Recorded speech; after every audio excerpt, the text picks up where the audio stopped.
Hello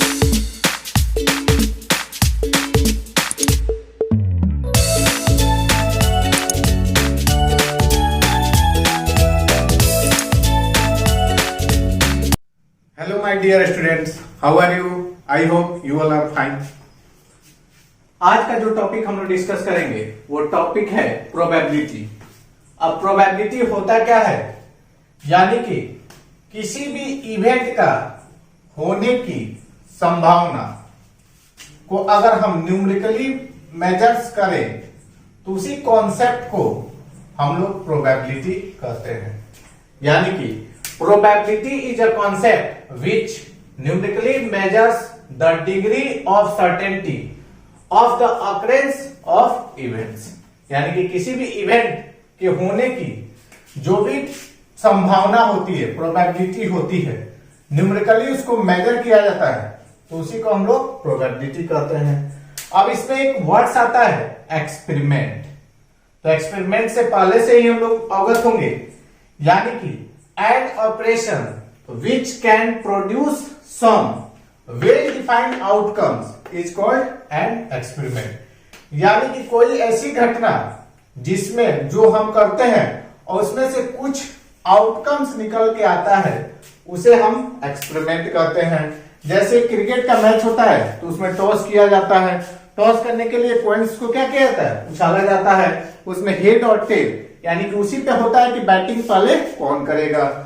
तो वो क्या हो गया, एक एक्सपेरिमेंट हो गया। अब एक्सपेरिमेंट के बाद एक आता है रैंडम एक्सपेरिमेंट। यानी कि रैंडम एक्सपेरिमेंट क्या होता है, तो रैंडम एक्सपेरिमेंट में जो इवेंट होता है उसका पॉसिबिलिटी आउटकम्स हमको मालूम होता है, लेकिन एग्जैक्ट आउटकम्स हमें मालूम नहीं होता है। यानी कि वो एग्जैक्ट आउटकम को हम लोग क्या करते हैं, प्रिडिक्ट करते हैं।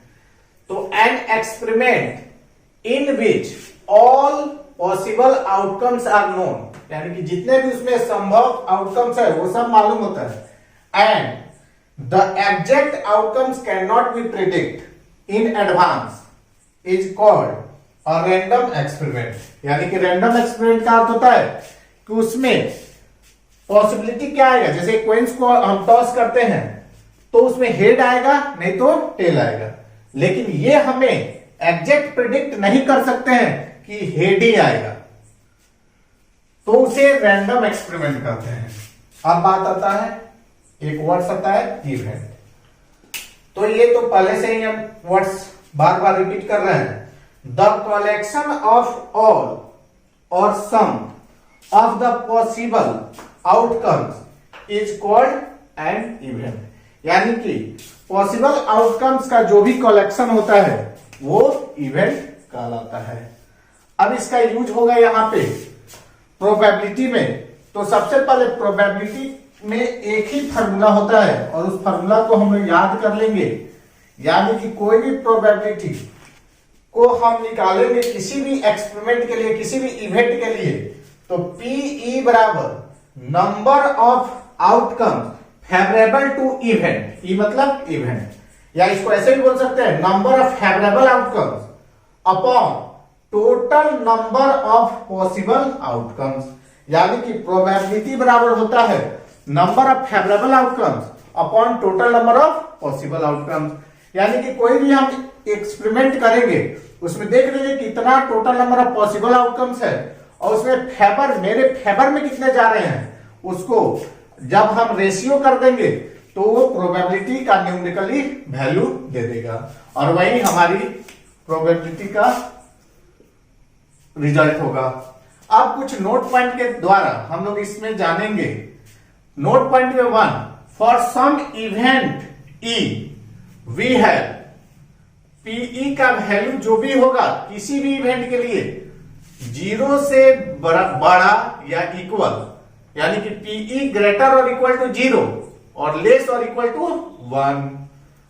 यानी कि पी का वैल्यू अगर कोई का प्रोबेबिलिटी आने का कंडीशन है उसका वैल्यू जो आ रहा है 2 आ रहा है, तो ये गलत होगा, क्योंकि पी का वैल्यू मैक्सिमम 1 जा सकता है और मिनिमम 0, यानी कि 0 से 1 के बीच में रहेगा। Second point, P E equal to 0 यानी कि अगर किसी प्रोबेबिलिटी, किसी इवेंट का प्रोबेबिलिटी का न्यूमेरिकल वैल्यू 0 आता है तो वो इम्पॉसिबल इवेंट होता है। वो कैसा इवेंट होता है? इम्पॉसिबल, यानी कि नहीं, वो होगा ही नहीं। जैसे हम बोले कि एक कॉइन्स लिए हुए हैं और उसमें बोले कि हेड ही आएगा, हेड ही आएगा, तो यानी कि हमको पहले से मालूम है कि उसमें दो जो पॉसिबल आउटकम्स हैं उस दोनों में हेड ही छपा हुआ है। जैसे शोले फिल्म में हम लोग देखे हुए हैं जय वीरू के कहानी के थ्रू कि उसमें दोनों वो सिक्का रहता है तो उसमें दोनों साइड क्या रहता है? हेड रहता है। तो यानी कि वो जब भी हेड के लिए उछाला जाता है तो हेड ही आता है, यानी कि पी का वैल्यू हरदम क्या आएगा? 1 आएगा। तो जब भी पी का वैल्यू 1 आएगा तो श्योर इवेंट होगा। लेकिन अगर पी का वैल्यू 0 आए यानी कि वो श्योर इवेंट नहीं होगा, वो इम्पॉसिबल इवेंट होगा। और इम्पॉसिबल इवेंट का एक सिंपल एग्जांपल बता रहे हैं।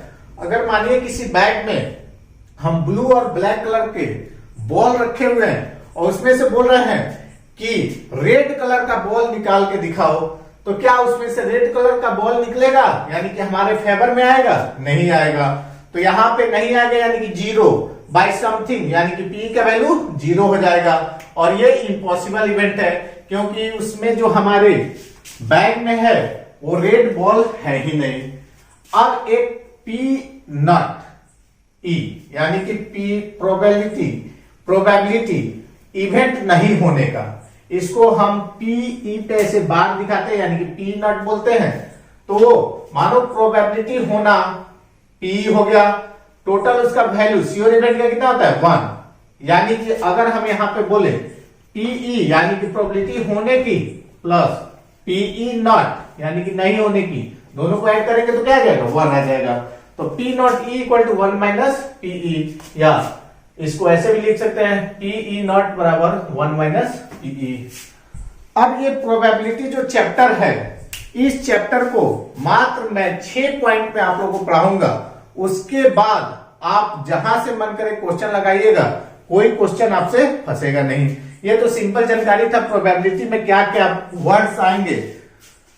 तो ये 6 पॉइंट क्या क्या हो सकते हैं। तो पहला पॉइंट है टॉसिंग अ कॉइन, यानी कि एक कॉइन्स को हमने क्या किया? टॉस किया। सेकेंड है टॉसिंग 2 कॉइन्स। थर्ड है टॉसिंग 3 कॉइन्स। फोर्थ है थ्रो अ डाइस। 5 नंबर है थ्रो 2 डाइस। और 6 नंबर प्लेइंग कार्ड प्रॉब्लम यानी कि डेक से रिलेटेड प्रॉब्लम आएगा। तो ये 6 पॉइंट एक बार और आप लोग मेरे साथ बोलेंगे। पहला पॉइंट क्या है? Tossing a coin. Second point tossing 2 coins. Third point tossing 3 coins. Fourth point throw a dice. 5 point throw 2 dice and 6 point playing card problem. अब इसमें टॉसिंग अ कॉइन में जैसे कैसे क्वेश्चन बनता है, जैसे बोलेगा कि एक कॉइन्स को टॉस किया गया, यानी कि एक कॉइन्स है तो उसमें total number of possible event total number of possible outcomes कितने होंगे? 2। एक हेड होगा, एक टेल होगा। अब हम बोले कि हेड आने की प्रोबेबिलिटी क्या है, तो फेवरेबल आउटकम्स कितना हो जाएगा? 1, क्योंकि एक हेड आ सकता है। तो इसको पीई बराबर हम क्या लिख सकते हैं? 1/2। तो ऐसे हम बारी बारी करके एक एक पॉइंट को पढ़ेंगे और लास्ट में 6 पॉइंट को हम लोग स्टडी करेंगे। तो 6 पॉइंट में पहला पॉइंट था टॉसिंग अ कॉइन। अब इसमें कैसे प्रॉब्लम आता है तो एक एग्जांपल के थ्रू समझेंगे। A coin is tossed once, what is probability of getting a head, यानी कि एक हेड आने की प्रोबेबिलिटी क्या होगी, यानी कि हमारे फेवर में क्या आएगा? एक हेड आएगा। अब एक हेड यानी कि एक कॉइन्स को जब हम टॉस कर रहे हैं तो उसमें एक हेड रहता है और एक टेल रहता है। तो total number of possible outcomes क्या हो जाएगा? 2 हो जाएगा, एक हेड के लिए और एक टेल के लिए। तो 1 1 2 हो जाएगा। अब हम बोल रहे हैं कि हमारे फेवर में क्या आना चाहिए? हेड आना चाहिए। तो the favourable outcomes is head, यानी कि फेवरेबल आउटकम्स क्या है? हेड। तो नंबर ऑफ फेवरेबल आउटकम्स कितना हो गया? 1। तो probability of getting a head यानी कि पीई मतलब probability of event equal to, formula होता है number of favourable outcomes upon total number of possible outcomes equal to 1/2। ऐसे यहां पे बहुत सारे लोग शॉर्ट में इसका आंसर बोल देते हैं P इक्वल टू 1/2, यानी कि फेवरेबल कंडीशन 1, एक हेड आ सकता है, एक बार उस कॉइन को टॉस किया जाएगा तो बाई 2। तो ऐसे शॉर्ट कट में आंसर नहीं बनाना है क्योंकि नंबर नहीं मिलेगा। ऑप्शनल क्वेश्चन रहेगा तब आप ऑप्शन में लगा सकते हैं। ऐसे आपको लिख के बनाना पड़ेगा। कैसे? सोल्यूशन करके when a coin is toss 1 all possible outcomes are head and tail, बताना पड़ेगा कौन पॉसिबल आउटकम, फिर total number of possible outcome 2, favourable outcomes 1, तब फॉर्मूला लिख के और फिर इसको सॉल्व करके आंसर तक जाना होगा। फिर अब एक इवेंट खत्म करने के बाद हम दूसरे पॉइंट पे आएंगे, यानी कि टॉसिंग 2 कॉइन्स। अब इस पे कैसे प्रॉब्लम बनता है? Example, 2 coins are tossed simultaneously. What is the probability of getting at least one head? अब एक वर्ड्स आया यहाँ पे at least और एक वर्ड्स आता है at most। अगर ये 2 वर्ड समझ में आ गया तो सारे क्वेश्चन सॉल्व हो जाएंगे। और ये अभी आगे भी आएगा। और at least at most जब तक आप कॉन्सेप्ट वाइज ना समझेंगे तब तक इसका क्वेश्चन आपसे नहीं बनेगा। अब एटलीस्ट और एटमोस्ट को समझने के लिए हम लोग को एक पार्टी में चलना होगा। अब पार्टी में कैसे? मानिए हम किसी पार्टी में एंट्री, अच्छा एटलीस्ट का हिंदी में अर्थ होता है कम से कम, एटलीस्ट का कम से कम, और एटमोस्ट का अधिक से अधिक, एटमोस्ट का अधिक से अधिक। अगर पार्टी में जाएंगे तुरंत क्वेश्चन बन जाएगा। अब हम लोग अभी पार्टी में एंट्री किए हुए हैं और कोई आके मेरे से बोल रहा है कि बोलिए कुछ रसगुल्ला ला दे, तो पार्टी में जब हम एंट्री करते हैं तो बोलो भूखे रहते हैं या खा के एकदम पूरे भरे पेट पूरे रहते हैं, तो हम लोग अभी क्या रहते हैं? भूखे रहते हैं। तो वहां पे हम लोग ये नहीं कहेंगे एटमोस्ट 2 लाइएगा, हम लोग क्या बोलेंगे? एटलीस्ट 2 रसगुल्ला लाइएगा। यानी कि कम से कम 2 लाएंगे तो चलेगा, अधिक लाएंगे तो भी चलेगा, लेकिन कम लाइएगा तो नहीं चलेगा। तो इसलिए एटलीस्ट का अर्थ होता है कम से कम, यानी कि उससे अधिक वाला आ जाएगा इसमें। एटमोस्ट अधिक से अधिक। अब मानिए पार्टी में हम लोग खाना खा के निकल रहे हैं, फिर बोल रहा है कोई कि कुछ मिठाई खा लीजिए, रसगुल्ला लेके आ रहा है, तो हम क्या बोलेंगे? एटमोस्ट 2 दीजिएगा, एटमोस्ट 2, यानी कि अधिक से अधिक 2 दीजिएगा। उससे कम 1 दीजिएगा चलेगा, नहीं दीजिएगा बहुत बहुत धन्यवाद, क्योंकि हम पहले से ही खा के क्या है? पूरा फुल है। तो एटमोस्ट का अर्थ होता है अधिक से अधिक, यानी कि उससे कम वाला चलेगा, 0 भी रहेगा वो भी चलेगा। एटलीस्ट का अर्थ होता है कम से कम, यानी कि उससे अधिक वाला चलेगा। इस बात को ध्यान रखना है। अब कह रहा है 2 कॉइन्स आर टॉस, यानी कि 2 कॉइन्स को टॉस किया गया है एक साथ, तो 2 कॉइन्स होगा, तो इसमें इस कॉइन्स में भी ये हेड होगा और इसमें भी एक हेड और एक टेल होगा, हेड और टेल होगा। अब total number of possible outcomes हम देख रहे हैं। Total number of possible outcomes equal to, अब हम देख रहे हैं ये फर्स्ट कॉइन हो गया, ये सेकेंड कॉइन हो गया। तो फर्स्ट में मानो हेड आया, सेकेंड में भी हेड आ गया। फिर देख रहे हैं फर्स्ट में मानो हेड आया लेकिन सेकेंड में टेल आ गया। फर्स्ट में तो हेड आया था लेकिन सेकेंड में टेल आ गया था। फिर मानो फर्स्ट में अब टेल आया, हेड तो आ चुका है, फर्स्ट में टेल आया तो सेकेंड में हेड आ गया होगा। मानो फर्स्ट में टेल तो आया था, सेकेंड में भी क्या आ गया? टेल। यानी कि यहाँ पे पॉसिबल आउटकम जो होंगे वो होंगे हमारे 4 होंगे, यानी कि head head, head tail, tail head, tail tail. अब यहां बन गया। अब हमको क्या देखना है? प्रोबेबिलिटी का तो मात्र एक ही फॉर्मूला होता है, number of favourable outcomes upon total number of possible outcomes.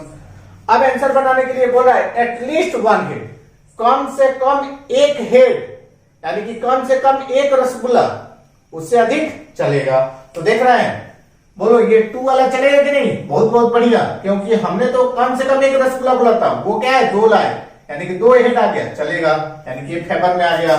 1 head चलेगा, 1 हेड यहां पे आ रहा है, चलेगा। क्या ये चलेगा? नहीं चलेगा। यानी कि फेवरेबल आउटकम्स इक्वल टू कितना हो गया? 1 2 3, यानी कि 3 हो गया। कौन कौन? Head head, head tail, tail head. उसके बाद अब पी बराबर तो हमको फॉर्मूला मालूम है, number of favourable outcomes upon total number of possible outcomes, यानी कि फेवरेबल 3 और टोटल 4, यानी कि 3/4। तो ऐसे शॉर्टकट में नहीं बनाएंगे, हम लोग पूरा प्रोसेस को ऐसे लिखेंगे। when two coins are tossed at simultaneously all possible outcomes, ये लिखेंगे head head head tail tail head tail tail, note कर देंगे। फिर possible outcomes head head tail tail, ये यहाँ पे नोट कर देंगे, 4 लिख देंगे। टोटल नंबर ऑफ पॉसिबल, हाँ 4 हो गया। द फेवरेबल आउटकम्स क्या लिखेंगे, ये 3, यानी कि head head head tail tail head. उसके बाद पी का फॉर्मूला लिखेंगे, फिर आंसर सॉल्व करके लिख देंगे। ऐसे बाय प्रोसेस सब करना होगा। अब यहां पे आया थर्ड पॉइंट। अब थर्ड पॉइंट में 3 कॉइन्स को टॉस किया जाएगा, यानी कि इसमें 3 सिक्के को उछाला जाएगा एक साथ। तो बोल रहा है 3 क्वेश्चन दिया हुआ है, एग्जैक्टली 2 हेड आ जाए, एटलीस्ट 2 हेड, यहां पे भी एटलीस्ट और यहां पे एटमोस्ट भी आ गया, यहां पे एटमोस्ट भी आ गया। अब एटलीस्ट एटमोस्ट का क्वेश्चन करेंगे। पहले तो हम जान लें कि पॉसिबल आउटकम्स कितना होगा। सॉल्यूशन, तो total number of possible outcomes, अब हम देखना शुरू करेंगे। हाँ, 3 कॉइन्स को टॉस करना है, ये फर्स्ट, सेकेंड और थर्ड। इसमें भी एक हेड होगा, एक टेल होगा, इसमें भी एक हेड होगा और एक टेल होगा, इसमें भी एक हेड होगा और एक टेल होगा। अब पॉसिबल आउटकम्स, फर्स्ट कॉइन में भी हेड आया, सेकेंड में भी हेड आया और थर्ड में भी हेड आ गया। फर्स्ट में हेड आया, सेकेंड में हेड आया, लेकिन थर्ड में टेल आ गया। फर्स्ट में हेड आया, लेकिन सेकेंड में टेल आ गया और थर्ड में हेड आ गया। मानो head head head head head tail head tail head. अब मानो फर्स्ट में टेल आया, सेकेंड में हेड आया और थर्ड में भी हेड आ गया, यानी कि पहले 3 हेड लेके हमने बनाया, फिर 2-2 हेड करके बना लिए। ये ट्रिक है याद रखने का, तीनों हेड ले लिया, फिर 2 हेड 2 हेड 2 हेड करके बना लिया। अब ऐसा ही टेल के साथ भी बनाएंगे। मानो फर्स्ट में टेल आ गया, सेकेंड में भी टेल आ गया और थर्ड में भी टेल आ गया। अब फिर वही हेड की जगह टेल कर देंगे, टेल टेल हेड आ गया, फिर टेल आया, हेड आया, टेल आया, फिर टेल की जगह हेड आया होगा मानो फर्स्ट में, सेकंड में टेल और थर्ड में भी टेल, यानी 3 टेल आया, फिर 2-2 टेल, सब आ गया। तो देखो possible outcome, total number of possible outcomes कितना आ गया, 8। तो total number of possible outcomes equal to 8। Head head तीनों में आया, head head tail, head tail head, tail head head, tail tail tail, tail tail head, tail head tail, head tail tail, ये number of possible outcomes. अब हम लोग question पे आएंगे। बोला एग्जैक्टली 2 हेड्स, एकदम एग्जैक्ट 2 हेड्स। देख रहे हैं 3 चलेगा, नहीं चलेगा। एक नंबर ऑफ फेवरेबल, फर्स्ट के लिए नंबर ऑफ फेवरेबल 1 2 3, ये सब चलेगा नहीं, इसमें तो हेड है ही नहीं, इसमें एक एक है, नहीं चलेगा। एग्जैक्टली 2 हेड बोल रहा है, तो 1 और 1 2, यानी कि फेवर में कितना गया 2 अपॉन टोटल कितना आया है 8, तो 2 यानी कि 1/4 हो जाएगा। हम लोग जब क्वेश्चन बनाएंगे तो डायरेक्ट ऐसे नहीं लिखेंगे, बाय प्रोसीजर ऐसे एक करके बनाएंगे, पॉसिबल आउटकम फेवरेबल आउटकम्स लिख के और फिर क्वेश्चन को बनाएंगे। हम डायरेक्ट बना रहे हैं, लेकिन आप लोग को प्रोसीजर करना पड़ेगा। फिर सेकेंड नंबर क्वेश्चन, हाँ ये एटलीस्ट 2 हेड्स बन ही नहीं सकता है, जब तक पार्टी में नहीं जाएंगे तब तक बनेगा नहीं। एटलीस्ट 2 हेड्स यानी कि कम से कम 2 रसगुल्ला, क्या 3 चलेगा, हाँ चलेगा। तो ये देखो अब एटलीस्ट 2 हेड यानी कि ये 3 रसगुल्ला चलेगा, 2 तो चलेगा, 2 चलेगा, 2 चलेगा, एटलीस्ट 2 हेड यानी कि एटलीस्ट 2 रसगुल्ला। तो 1 2 3 4, क्या ये चलेगा, एक रसगुल्ला लाके देगा, नहीं चलेगा। तो यानी कि फेवर कितना गया 4 और टोटल कितना है 8, यानी कि 1/2 हो गया। फिर थर्ड नंबर क्वेश्चन एटलीस्ट वाला आ गया, तो ये एटमोस्ट वाला भी आ जाएगा। थर्ड मोस्ट क्वेश्चन बोल रहा है कि एटमोस्ट 2 हेड्स यानी कि अधिक से अधिक 2 हेड्स, यानी कि आप नहीं समझ में आ रहा है, अधिक से अधिक 2 हेड। जैसे हम पार्टी में जाएंगे एटमोस्ट 2 रसगुल्ला यानी कि अधिक से अधिक 2 रसगुल्ला, कम वाला चलेगा क्योंकि हम खा के पूरा फुल है। तो देखो ये चलेगा, नहीं चलेगा, क्योंकि एटमोस्ट 2 रसगुल्ला 3 ला के दे रहा है, नहीं चलेगा। एटमोस्ट 2 ये चल जाएगा, यानी कि ये हमारे फेवर में नहीं रहेगा। एक एटमोस्ट 2 चलेगा, एटमोस्ट 2 चलेगा, 2 चल सकता है। नहीं लाके दिया, बहुत बहुत धन्यवाद, क्योंकि हम खा के पूरा फुल है। एक चलेगा रसगुल्ला, एक चलेगा, उससे 2 से कम लाएगा तो चलेगा। तो 1 2 3 4 5 6 7, यानी कि P बराबर 7/8। ये फेवरेबल आउटकम्स हो गया 7 और total number of possible outcomes 8 हो गया। इस तरह से हमने कोइंस बेट्स क्वेश्चन सॉल्व किया। आप लोग एक ध्यान देंगे, यहां पे ऐसा क्वेश्चन बनता है। क्वेश्चन क्या बनता है? क्वेश्चन रहता है कि in a family 3 childrens born in a day, यानी कि एक दिन में एक परिवार में 3 चाइल्ड जन्म लेते हैं, 3 बच्चे जन्म लेते हैं, तो कहेगा, एक ही क्वेश्चन लेकर दे रहा है, कह देगा कि what is probability to at least 2 baby are boy, यानी कि उसमें से 2 बेबी जो होगा वो बॉय होगा, यानी कि लड़का होगा। यानी कि एटलीस्ट कम से कम 2 रसगुल्ला, ज्यादा वाला चलेगा। तो कुछ नहीं करना है, मान लो हम हेड को बॉय मान ले रहे हैं, H से बॉय मान ले, और टेल जो है उसको G मतलब गर्ल मान ले। वैसे ही हेड के जगह पे BB लिख देंगे, और T के जगह पे गर्ल्स मतलब G लिख देंगे। तो अब कह रहा है एटलीस्ट 2 बेबी आर बॉय, यानी कि 2 बेबी जो होगा बॉय, लड़का होना चाहिए। कम से कम, यानी कि कम से कम 2 रसगुल्ला, अधिक वाला चलेगा, यानी कि ये चलेगा, क्योंकि 2 बॉय चाहिए, 3 आ गया, तो ये तो हमारे कंडीशन में आ रहा है, बहुत बढ़िया हुआ। 2 वाला चलेगा, ये भी चलेगा, ये चलेगा, ये चलेगा, नहीं चलेगा, क्योंकि एक भी नहीं है। एटलीस्ट कम से कम, ज्यादा से ज्यादा चलेगा, यानी कि 4/P बराबर क्या हो जाएगा? 4/8, यानी कि 1/2। अगर वैसा ही क्वेश्चन है, at most 2 born baby are girl, यानी कि कह रहा है कि एटमोस्ट अधिक से अधिक 2 जो जन्म लिया बच्चा है उसमें गर्ल होगा, लड़की होगा। तो एटमोस्ट यानी कि अधिक से अधिक 2 रसगुल्ला, कम वाला चलेगा, अधिक से अधिक 2 रसगुल्ला, कम वाला चलेगा, यानी कि गर्ल। तो T ये चलेगा, ये चलेगा, ये भी चलेगा, ये नहीं चलेगा, क्योंकि एटमोस्ट कम वाला चलेगा। तो 1 2 3, 1 है तो चलेगा, 1 है चलेगा, 1 है चलेगा, नहीं है तो भी चलेगा, क्योंकि एटमोस्ट है। कितना हो जाएगा? 7/8 हो जाएगा P बराबर। तो ऐसा भी क्वेश्चन बनता है, और ये CBSE के बोर्ड में एक बार क्वेश्चन पूछ चुका है।